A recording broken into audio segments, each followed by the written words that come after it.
Real opinions, no edits. This is the All Things Go podcast. I'm E. I'm DJ Ashmo. We got two lovely ladies here today. Please introduce yourselves. Come on. I am Dr. Bemyballentine. I am from Baltimore City, okay? West Side, to be more specific. I am from the Woodlawn area, so if anything from North Avenue all the way up to Coppin, that's definitely my hood. Yes. Okay? I'm a doctor of physical therapy. I am one of the first people in my family to even get a graduate education. I did have two parents who did go to Morgan State and Coppin. Okay. So I am very blessed in that way because I have a lot of friends and family around me who've never seen that happen before. Yes. But as a person from Baltimore City, my representation is always go for whatever you want. I was able to get my doctorates. I'm not saying everybody get their doctorates. However, if that's something that you need to pursue the career and education that you want to pursue, go for it. And the representation is there. Yes, and I'm Mia Carter. Hello, everyone. I'm one of the curators of Dance with My Father Luncheon. I'm a mother. I am a wife. I am my career. I'm a leader at my job at interior design. I'm also the owner of Tap Into You. Honestly, being here is just a privilege and an honor, and I'm so grateful to be with all of you. And I'm excited to talk. Let's go. Yes. Yeah, that shit gonna be loud. Come on, well. So, okay. Hold on, take a drink to all that. I'm going to say, Come on, That was a lot. That was a lot. no, but honestly, Y'all do a lot. You gotta drink something. Okay. I could talk more than I can drink, so I'll be honest with that. But pause. And pause. I think it's really great to see Black people from Baltimore City commune to do something that's bigger than them. I don't know. Did you know anybody that was a podcast interviewer in your family? No. No, did you? No. Okay, so y'all both are doing something that is outside of the norm, just like me and Mia. Setting the stage. And we got Jasmine, because we couldn't do it by ourselves. Like, it's me, Mia, and Jasmine. Shout out to Jasmine. Who have created an event that is outside of us. We have never seen anything like this done before, just like y'all never seen nothing like this done before. And so for me, speaking on behalf of me can speak on her own behalf, but I am very grateful to be here because I am continuing something that's bigger than me. And so are y'all. I could be speaking on both behalf of both of y'all. I feel like y'all buttering us up so y'all can get the hard questions or something like. We scare y'all. I'm ready for No, go ahead. No. Love. I'm from Baltimore. I'm ready for the hard shit. She ready for the smoke. And just to be clear, yes, I am from Baltimore. My father from Baltimore, my family from Baltimore. Now, I've been very travel-y. Eastern Shore, Pennsylvania, back and forth, then back to Baltimore, and then back to Baltimore. Variety. So I got a lot of things mixed up in me, okay? But that's just as human. I see how that happened now. Oh, you see me? Yeah, we gonna get to it later. Okay, let's go. All right, where you want to start? Because they just kind of. I know I did have a question though, because we see a lot of these acronyms that we don't really know, so we can get to know y'all better. What is like DPT, PT, BFA, CPT? Like, what do y'all? Let's do it. Let's do it. All right, so I got my doctorate in physical therapy. Okay, that's the. So the DPT comes from doctorates of physical therapy. Okay. Now, okay, so I guess I know what PT is then. Believe it or not, though, just because I got my doctorate in physical therapy doesn't mean that I'm licensed in physical therapy. Oh, okay. So that's where the PT comes in too, because it's outside of just the education. So whenever I have to put my signature on something, I have to put comma PT, comma DPT, because it also talks about my status of being a physical therapy that also has her doctorates. You can get your master's in it, but it's no longer existed.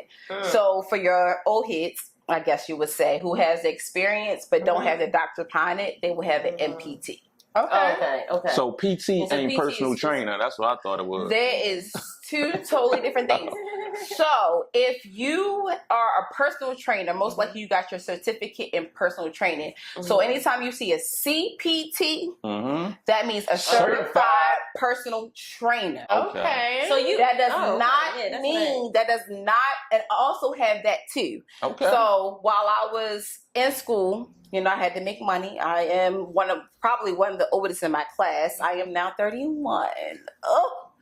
But you're young. you know, but also one of the oldest in my class though, because a lot of them came straight out of they're in their early 20s. So a lot of them, if they want to have a job that's similar to what you're going to do, not necessarily exact same thing, but get you your foot in to learn how to build rapport with other people, how to have conversations. Being a personal trainer is definitely something that's going to put your foot in the door, because not only do we work with people, we work with bodies too. So personal training is how I did that. So I also had my CPT as well. And I got that through NCCPT, who's now actually owned by ISAA, which is there's a lot of different organizations out there. If you want to be a personal trainer, there are so many organizations out there that is going to supply your needs. That's what I just went through. Right? So that's the difference between the two. So doctor, what do you say to the people who say you aren't a real doctor because you can't write prescriptions? I cannot write prescriptions, right? So everyone, if you get your doctorate in anything, it's always in something specific, right? You can only go to a doctoral program that is actually supplying your study, right? So for me, I never had an idea of being a doctor. I knew I wanted to further my studies. And let's get back to my daddy. Because I'll never forget, I graduated undergrad and he was like, so what's next? I'm like, what's next? I just graduated. Like, what you mean? He was like, oh, your cousins are going to school for masters. And one of my cousins that I'm talking about is sitting in this building right now, Jasmine Jefferson. Y'all cousins. Yeah, we're cousins. She also helped curate this event. But before I could go to school to continue after getting my bachelor's, she already was doing the thing. And my dad was like, so what's next for you? Oh, so he was in a competition. My dad believed in education. He worked for the school system. He worked for the school system under serving people, especially men who were problem children, supplying them housing needs and all the things above. He did that. And when he retired, he ended up going to Walbrook High School. He was a substitute teacher for Walbrook. So he was always a part of education. So education always came first. Right. And I like to lead people to actually, in my white coat ceremony, I got in trouble because I left them with my 3 statements that my dad gave me. One of them was to keep God first. 2 was keep your head in the books. Makes sense because he kept education first. The 3rd was keep your panties up. Every time she said, but it's stuck. Every time she told me it's that. stuck. But I mean, niggas can move them to the side though. No, but It's still up. The accident. And that's exactly why he told me that. Oh yeah, because you can pull them to the side and you still can have a. For sure. You know? And regardless of whatever age you decide to have a child, regardless, he was trying to tell me that there was something that I needed to pursue before I laid that foundation to have a family. Just because he's seen it too many times in his community around him. Right. Like my sister, she's 18 years older than me, but my niece is older than me. Right? So as I got older, I understood what he was trying to say. It wasn't necessarily don't have a child. It was wait. Right. Keep God first. Get your education next. Right. And then when you finally got all those things landed, then maybe we can talk about the children. Okay. So you don't have no children? I'm gonna have them. I don't got them yet. But I'm gonna have them. Like, is you gonna have them like the old-fashioned way with a man, or you gonna get auto whatever God wants for me. Of course, I want to have him biologically, but whatever God wants for me, I think we're at a place now that nothing has to be white or black. Everything is real gray. And we have to be appreciative of living in this great area where IVF is a thing. Now, one of my cousins, I'm not going to say who, that may be in this space right now, Okay. has a twin. And her mother's pregnancy wasn't straightforward. But her dad is who her dad is, and her mom is who her mom is. I mean, It doesn't take away from that. But... Yeah, you can get the sperm from the dad. That is actually his sperm and insert it. It doesn't necessarily have to be in So sheets. how do you know it was his sperm? I mean, we got to go there. Look, if doctors want their license, they want to maintain their license. So you never seen the doc on Netflix when the guy got all them children? No. Okay. All right, but you know, testing's too easy nowadays. I could test real quick. Regardless, when it comes to that, honestly, children are a blessing. Talk about them. They are a blessing. I have Mm-hmm. 2 girls, Destiny and Faith. Yes. Once I reached my destiny, I kept my faith, and I named my daughters that. And they are very, very, very important to me. And I honestly, like, yes, your father gave you really good advice, but me, I was very grown. Okay. Not everyone's path is. I was very like, I'm going to do, when I got out of high school, I'm going to do what I want to do because what I was going through personally in my life. And I feel like my children have taught me so much, and they forever will. I have learned so much from my children, and honestly, to make me the woman that I am today has a lot to do with my baby girls, honestly. Like, and it's just, I don't know, like, regardless how you receive your child or regardless what, honestly, children, period, are a blessing, and it's a gift from God. And that's how I look at that. Amen. Amen. So are we going to get into this event a little bit? Like, what made y'all come up with the event? I'm gonna let Mia do that one though. Dance my Because oh my goodness. Me and Mia, we have conversations. Many of conversations. Funny, we were just talking in the car. We were just talking in the car on the way over here. And I'm going to let Mia get into it, but I'm just going to keep talking. Go ahead. Yeah, no, I want Mia to, because honestly, this event happened because of the conversation I had with her. So we have, it's funny. So I've known this woman for a very long time. Like, she has been in my life for important seasons. Like, when I married my first husband, I'm married twice. I was his best friend. And no, by the way, shout out to I was him. his My best kid's friend. father is absolutely amazing. Like, is one of my close friends to this day. So why y'all not still married? It didn't work out.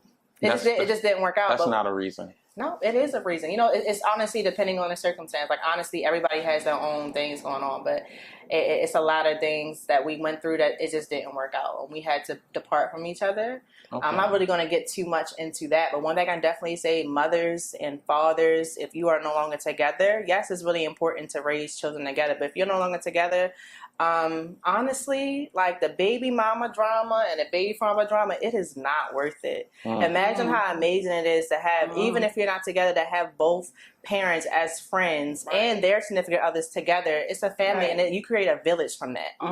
And my kid's father is an amazing father, and we are great friends. He's great friends with my husband. I'm great friends with his wife, and we make it a thing, okay? Regardless. But I can definitely say, like, she was best friends with my kid's father, and of course we departed, but we were always very, very close. We don't like married the first time. She's been to both of my births. The first one, it was my baby Destiny. I even bought a wedding dress as a bridesmaid. Oh my God! Oh God! I still have it. We gotta wear it another time. But it was that deep. She was there, and then for my youngest, actually, Brittany was in the hospital because she got into, I'm pretty sure she get into it when we get there, but she got into an accident and she almost lost her walk in her legs, and she was actually in the hospital when I was in labor. So I would walk myself down to her room to see her. And then I had contractors right in your room. I said, I gotta go back to my room. I will go back to my room, and I then she made her way. I will wheel right myself Marlboro. Right down. Right to Marlboro. Right when I gave University of Maryland. That's some we real have friendship been, right there. University of we Maryland. have been close for literally, like, it's been over a decade, as long as we've known each other. So, when I lost my father in 2023, it's funny because actually being a curator and just being a creative and one that's like to put things together, like I just have gifts in that, and also talking to people, important to people. She reached out to me. The first time she was to send her condolences, the second time she reached out, she said, hey, like, this has been on my heart. She was like, I want you to be a part of it. I was like, I just started crying. Why? Because my father, one thing he always said is, you're already blessed, so be a blessing to someone else. That's what you guys are doing. You're already blessed, so be a blessing for someone else. And I just kept hearing that in my head when she was talking to me. And I was just like, yes. I said, yes, I want to do it. I got to do it. I got to do it. My father he just loved how I put things together. Like, so did you have any of the kids before he passed, or they both was after? It was after. Oh. Yeah. So my kids also lost a grandfather, and it was who they known. Yeah. So it was after. It was 2023. The first event was 2024. That's my father luncheons for women or anyone who has lost a father figure, to come out and just share this a space, right, for everyone, basically just to not only just commune, but also just to relate on the same, like just losing someone. And it's really hard. Our fathers, like our men in our life, shout out to Father's Day. Men in our life, they're great killers. Yeah. Like men are very, like, I'm not, women are great too, but Don't forget it, right? But the men in my life, including our fathers, like, and anyone who have lost a father, like, it's just like I've learned so much. My father has indebted and planted so many seeds in me to make me the woman I am today. So there was no way I could say no when she reached out about. There was no way. I was like, I wanted to give up on planning events and doing this, and she hit me up. I'm like, why she hit me up about this? I said, yes, I'll do it. So basically, I don't know. We're excited to be doing this another year. Okay, so this is year 2, like this is the second year. Yes, this is the second year. And it's a blessing, I tell you that. Me personally, I lost my father back in 2018. And to be honest with you guys, I have to take a step back and like think of the year every time I tell somebody, because I'm like, am I right? It's one of those moments that you don't really want to remember. Right. Yeah. But because of the work that I'm doing now, I sort of kind of like need to remember. Right. But it also allows me to be in the space of, I'm still healing, y'all. I know. Yeah. Talk about it. You can't put a time limit on You healing can't. from that. No. And Not even ever. though I'm trying to create a space for other people to start that journey is always continuing for me. It never stops. And absolutely never stops. So what do you say to people who would call this a trauma bonding event? That's a good question. Because I think I'm going to speak for Baltimore, and I'm also going to speak for Black people in Baltimore, right? I think as a whole, as a community, we have so many different traumas that's happening left and right. Yeah. Like, any person that you meet has a very distinctive story who makes them who they are, who makes them act a certain way, right? And that is not going to be eliminated. There's a whole system that needs to be eliminated for that to happen. But what we're trying to do here is say your story, your space is actually valued more than trying to just change the trajectory of a whole entire system that honestly is not what we can do, right? We only have control over y'all. If you're religious, please God, accept the things that I can change. Please God, give me the wisdom to understand the things that I can actually maneuver, right? And that's what I'm doing here in this event. And when I brought it up to Mia was that, right? I've seen women who've actually had communion with other women who've lost their mothers. Okay, yeah. And as a woman, the maternal instinct, you can't deny it, right? But we miss the paternal instinct that actually makes us whole, right? And there are a lot of women in Baltimore who lost their fathers, or also who just didn't know their fathers. Yeah, Let's be real. Let's be real. I can't change that. There are a whole bunch of men that's incarcerated. There's a whole bunch of men that's lost by drugs. My father, to be honest with you, heroin overdose. Okay? He was a person for the people. He was a pastor. He changed his life around. For 20 years,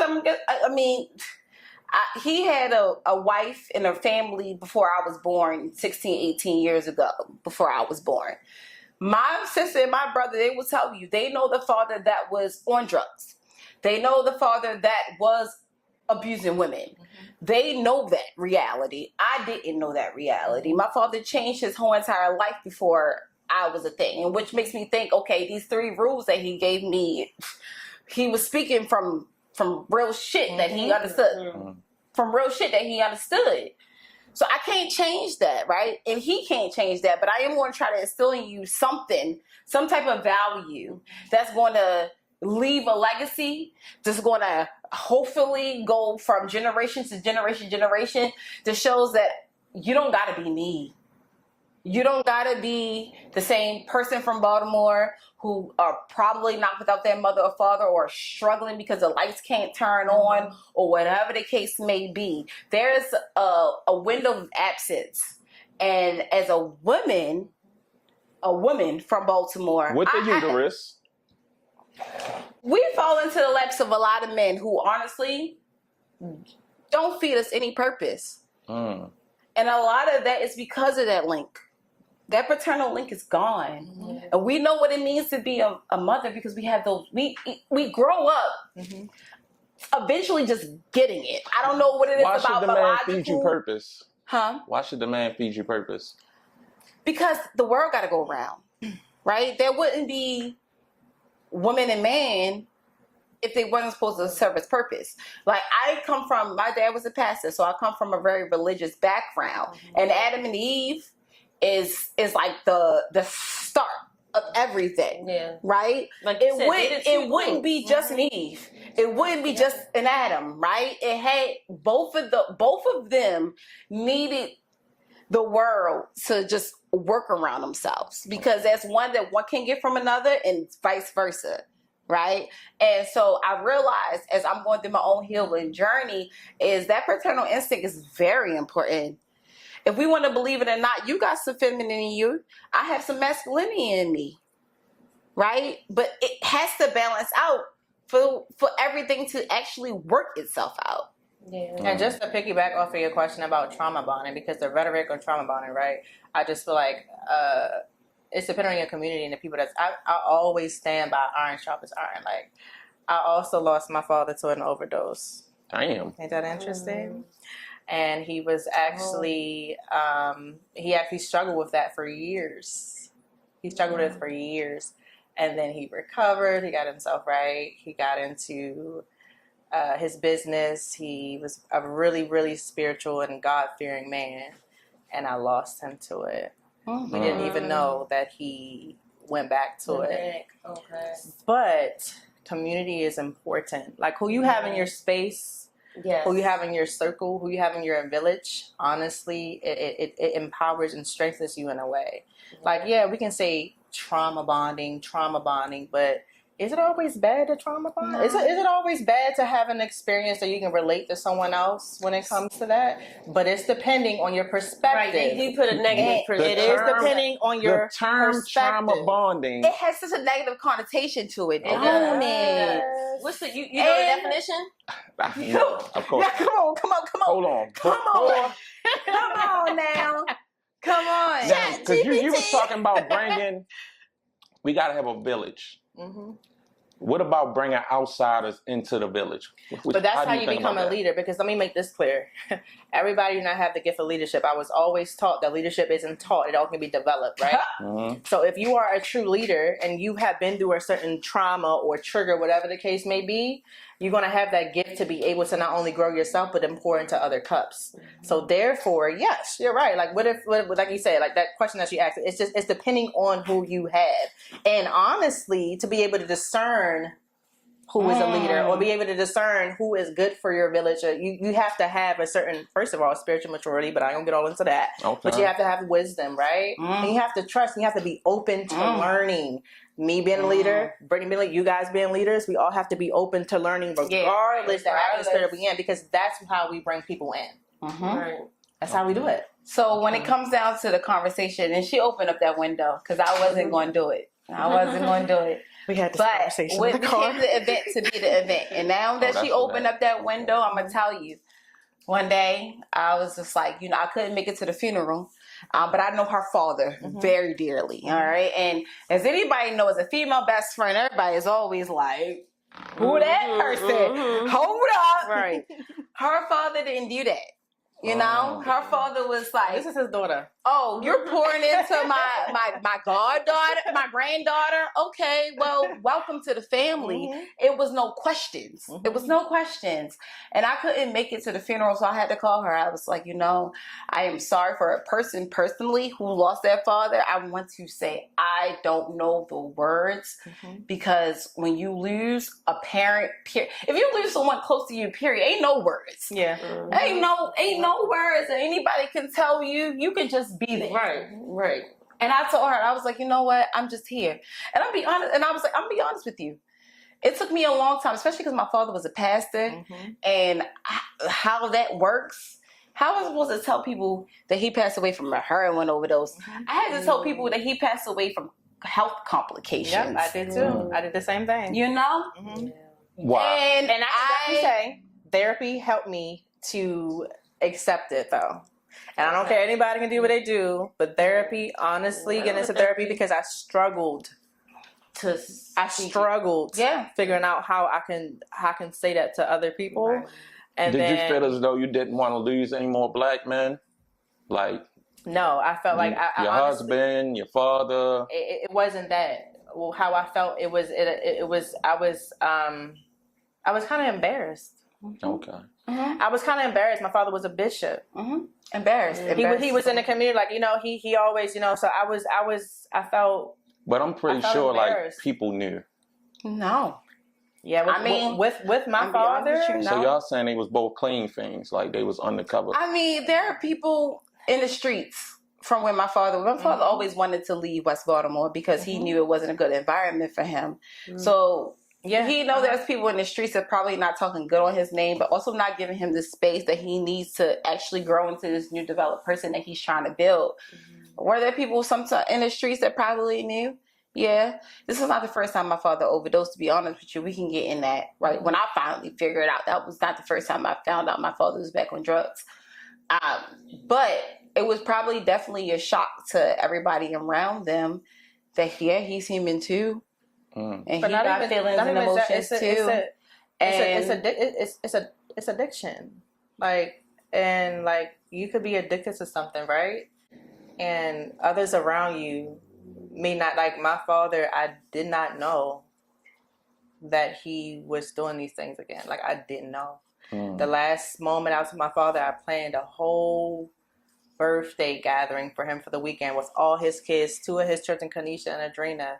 We're in South Carolina. He ain't seen them in years. I made it happen. And is he from South Carolina too? My father is from Baltimore, Maryland. 1-5. He says it all the time. He's like 1-5. That's Big Bluey right there. You know. 1-6. Yeah, but I planned this event for him, and he was playing basketball. He was just having a good time. We got lit. We went bowling, and it was just a really good moment. The last night with him, it was just like we were lit, right? So we all had all these hidden emotions, and we were all just like kind of getting into it. And I'm like, I'm good time. I'm ready to go. And then he was like, no, don't leave. Let's talk. We talked. We prayed. He repented. I don't know. I just felt my spirit that asked him to repent, and he did. I didn't know I didn't know. I just whatever. And we talked, and then the next day I found out he passed away. Wow. That's how it happened. That's exactly how it happened. I was like, I would never plan anything ever again. Like even never plan anything. But it was I did not know that he was struggling with that, because I'm like, I didn't see it. I didn't see it. So I was like holding myself accountable, like, why didn't I see it? Because I grew up with my father struggling. Like, why didn't I notice? He just played it. I guess I played it so well, I guess. But come to find out, when he passed, and then I talked to his wife, and then I talked to everybody, and it was like, yeah, he was kind of. I was just like, what? Do you think he would have been disappointed that you married a white man? How do you know that? Because he did his research. No. First of all, my father loves Jeffrey. He loves him. All of my he wanted to walk down that aisle, baby. My father had gout. My father had gout the day of my wedding. He had gout, and his foot was so messed up. So my stepfather walked me down, and then they both met up at the altar, and both of them said, "Do you give?" And it was like, we do. No, absolutely. Because let me explain one thing. I understand everybody has their perspectives and they have their perceptions, but no, absolutely not. Like, absolutely not. All my family loves my husband. Everyone around, if anyone got a problem with it, then I'm sorry that you're unhappy, but I'm very happy. And were they surprised? Yes. Okay. My family was very surprised to see that I was married to Jeff. Like, they're like, what? That's before the marriage. I was like, what? Like, for real? Like, but you know what's crazy? Like I said, where I grew up in the Eastern Shore. So remember I said we was gonna get back to that. Okay, great. Yo, I love it. I love it. Let's talk about it. Actually, my boyfriend is his best friend. I would not met my boyfriend if it wasn't for that white man that she married. They are best friends. So you got a Caucasian too? No, her boyfriend is black. My husband went to city. My boyfriend's black. He went to city, and that's how he met her boyfriend, Brody. So he met them, and then they grew up together. My husband was very much so born in the inner city. He went to city, and then he went to UMES, and he's now in Towson. He teaches African American studies as well as psychology and government. But he's a great man. And let me just make this clear: everybody can go in and have their perspectives on black and white. I don't care. That's still like my love is great. Time out, come on. I love my man. All right, no problem. You like your man. I got love. The white man teaching African American studies. That ain't a. Wait, hold on. I went to a shout out school. to Dr. Umar Johnson. Yeah, I can't wait to see this clip. Look, shout out. You know what's funny? No, I'm gonna get on that one. You know what's funny? A lot of parents had an issue with him teaching that. But you know what's also very funny? A lot of African Americans do not know their history. They don't. Mine was actually personally. I'm mad I did not take that class. My husband first started at Pimlico in middle school, and then he went to Towson. So he studies, and it's not like it's something. I just want to learn the black. He's got to. Okay, look. I don't want to know what to say. Do you know what KIPP Baltimore is? No. Do you know what KIPP Baltimore the school? is? KIPP Baltimore, yes. Yeah. So I sit on the board of KIPP Baltimore, but not only do I sit on the board of KIPP Baltimore, I also am a KIPP alumni. Okay. Only alumni that sits on the board. However, I learned my history, my African American history from KIPP. KIPP Baltimore has a trajectory of having multiple schools in the inner city that honestly was not started by a black man. They were started by a white man.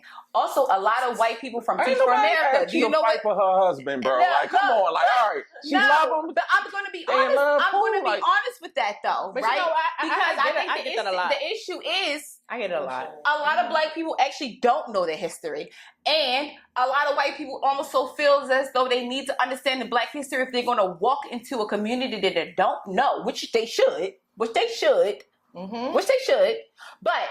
I realize that a lot of my kinfolk, that's my friends, that's my cousins, they don't know important dates in African American history. They don't know a lot of the pivotal figures, and they're not because they're not teaching. But in you have to think though. What high school did you go to? I'm sorry, Woodlawn. What high school did you go to? On Mills. Did you actually learn African American history thoroughly in your school? Thoroughly is debatable. That's subjective. You said it. Did you learn? I would say yes. My husband is in a predominantly white school, and white white students want to learn it. Yep, and it's so wanna go crazy. inside. They asked to be really switched to absurd. his class just to learn African American studies. Like I'm telling you, like with him teaching this. I want to know why we with these people. Hey, look, Yeah, I mean, what? Hey, yo. Oh my. But Sometimes it's a fascination. No, but honestly, you're right. You're absolutely right, though. You're absolutely right. I don't want to stay on this for too long. We We're gotta not, get back to the event. We're not. Like, But I am going You already stirred the pot. We I'm going to make this full circle, though, right? To understand something that you don't know, that you didn't understand, you got to learn it some way, shape, or form to make a difference, right? Yeah. So when it comes to Dance with My Father Luncheon, Mia says that she has a mental health therapist. I have a mental health therapist. Actually, my therapist actually be one of the women that are sponsoring their business to further mental health outside of the event, right? Because this is something that you just don't know. We don't know these things. These are something that you're going to have to outsource. To outsource means that you're trying to do something that's going to better yourself, better your mental, better your physical, better your financial, whatever the case may be. You cannot get it in a system that is already in you, right? You got to go out. And so that's what we're doing here with this event, right? I'm gonna hone it back, right? You may not understand what it means to lose a father because you never experienced it. Duh. Right? Because you only got one. If you lose it, then that's like, wow. Right? But even to lose someone that's close to you, we don't understand that there's a science. The brain is a muscle. The brain is a muscle. Just like your bicep. You got to use it to this full advantage. If you're not using it to this full advantage, just how do you think that you're actually going to compromise, not compromise it, is what I'm trying to say. Yeah. Right? So it has to receive new information to be able to stimulate it, to be able to move forward, to not go backwards, right? Because you all heard, if you don't use it, you'll lose it. And that goes the same way with the brain. That's not true, but I know it's a cool saying though. Like, what? If you don't use it, no, that's very true. It is very true. It's women out here who are virgins. They're not gonna lose their vagina. It's still there. I like him. You're not gonna. You can have something and don't like. If I don't use this camera for 2 years, it's still gonna be in my house. I'm not gonna lose it. But you're gonna lose it. You are eventually gonna lose it because it's not gonna reboot no more. And it's gonna go out of date. It's gonna go out of date. The system. You know the iPhone system. You have an iPhone? Kinda. You better have an iPhone. Hey yo, Wait, you better have an iPhone. Are you Android? Android for life. Are you an Android? For life. That's why he don't understand. Oh! It makes sense. I'm like, Okay. I'm sorry. Jasmine has an Android too. Yeah, because we like better processors, technology. We just Better process is You had where did advancement come from though? Did it just come out of thin air? no everything goes with advancing. But, Really? but they ain't got nothing to do Really? with not using it and losing it. What advances it though? What you mean? What advances? The new technology. Yeah, the new technology comes because of what? Because people come up with. And Oh, yeah, really? So where's the not using and losing coming into play? Because if you're not going to use it, they're not going to put it into the new system. But if you are going to use it, they're going to find ways to enhance that, aren't they? Because they want your money. They want to make sure that they're producing a device that's actually going to be substantial, right? I mean, that fits your narrative. I could just not agree. I think I won that, y'all. I think I won that. I'm going to take that. But for everybody Okay. He said that fits your narrative. Okay.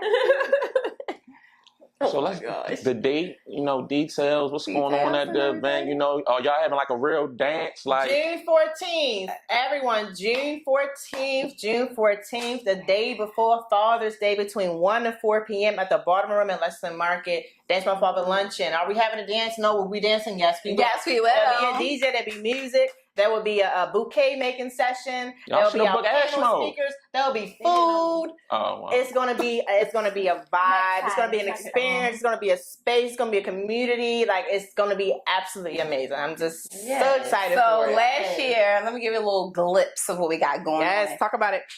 So last year was our first year of producing and curating and establishing an event. After talking to Mia and talking to Jasmine.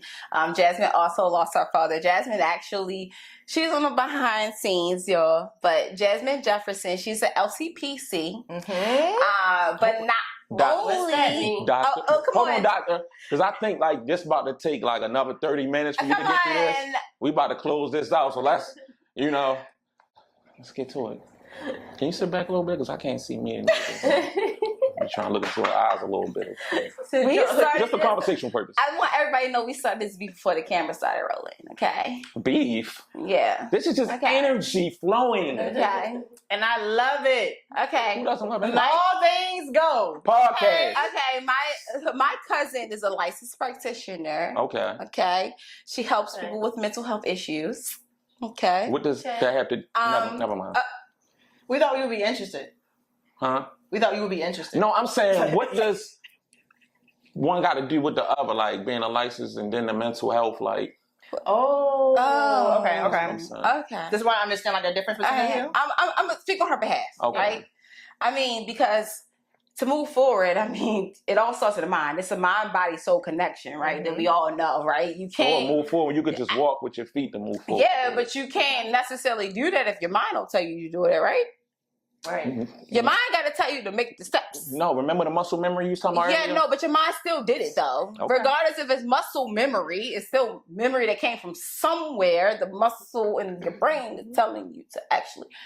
Anyway, if you don't use it, there's a mind-body-soul connection that happens, right? And honestly, I'm going to be honest, Jasmine is the muscle or the mind or the soul.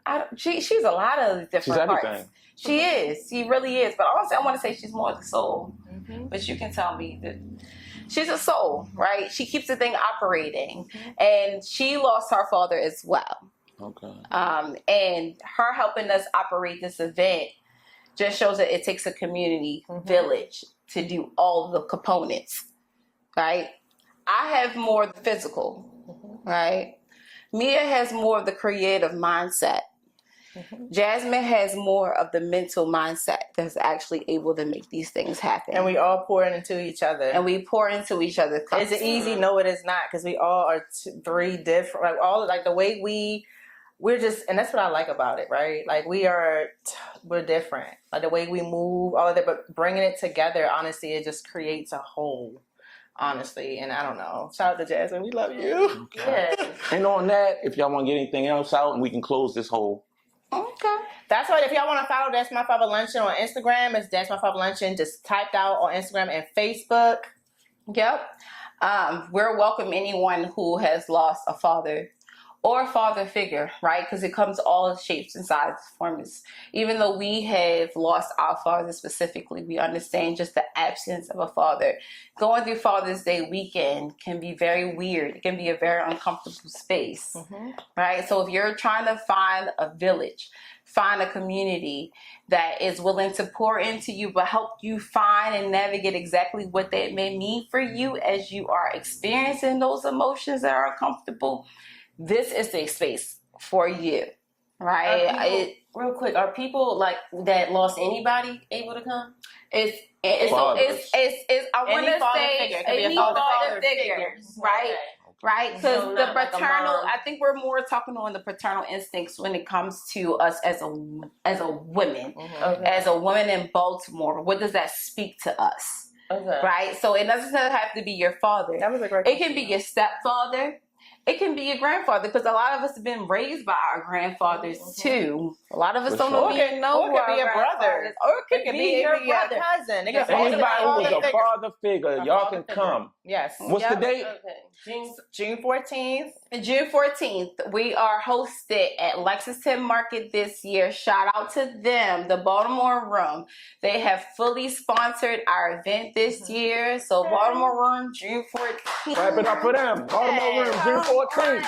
If you know anything about that space, it is a pillar. It's the soul. It's the heart of Baltimore City. If you want to find good food, good opportunities to mingle, to be a part of the community, it's Lexington Market, for real. Already. So it's going to be there, Baltimore Room, June 14th. Be there or Be square. I have to do a part two. Or lose out. Or be there for the third one, because you know. And this is another episode of All Things Go Podcast. I'm E. DJ Ashram. And I'm Bemyballentine. I'm Mia Carter. All right, and we out. Peace. I want to do another